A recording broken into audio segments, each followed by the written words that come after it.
केंद्रीय मंत्री फग्गन सिंह कुलस्ते नए वर्ष के अवसर पर मां बीरासिनी के दरबार में पहुंचे। केंद्रीय मंत्री ने परिवार समेत मां बीरासिनी के दर्शन कर गरीबों में कंबल भी वितरित किए।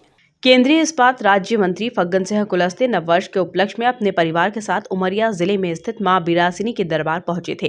केंद्रीय मंत्री ने परिवार सहित मां के दर्शन कर देशवासियों को नववर्ष की शुभकामनाएं दी। वहीं मंदिर परिसर में बैठे गरीब लोगों को केंद्रीय मंत्री ने कंबल भी बांटे।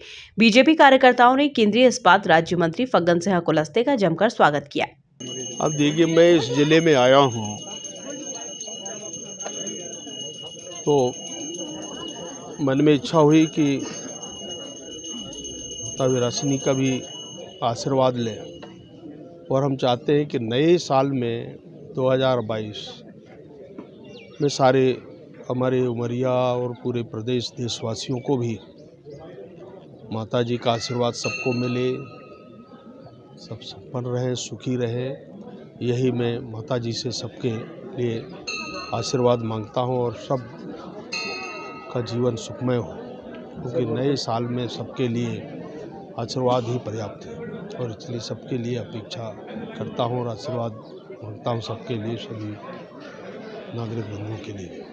केंद्रीय मंत्री ने कोरोना की तीसरी लहर को देखते हुए प्रदेशवासियों को सतर्क रहने की सलाह दी। केंद्रीय मंत्री ने कहा कि देश भर में कोरोना के केस दोबारा से बढ़ने लगे हैं, इसलिए हमें सतर्क रहने की जरूरत है।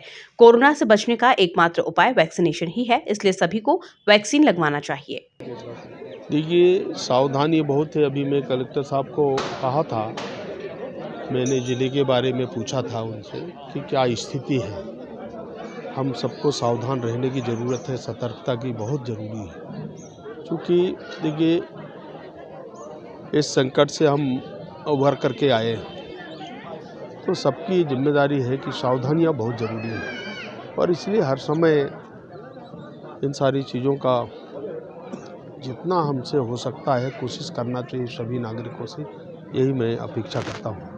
केंद्रीय मंत्री अपने एक दिवसीय प्रवास के दौरान उमरिया जिले के बिरसिंहपुर पाली स्थित मां बीरासिनी के दरबार पहुंचे थे। Bureau report, MP news TV, Umaria.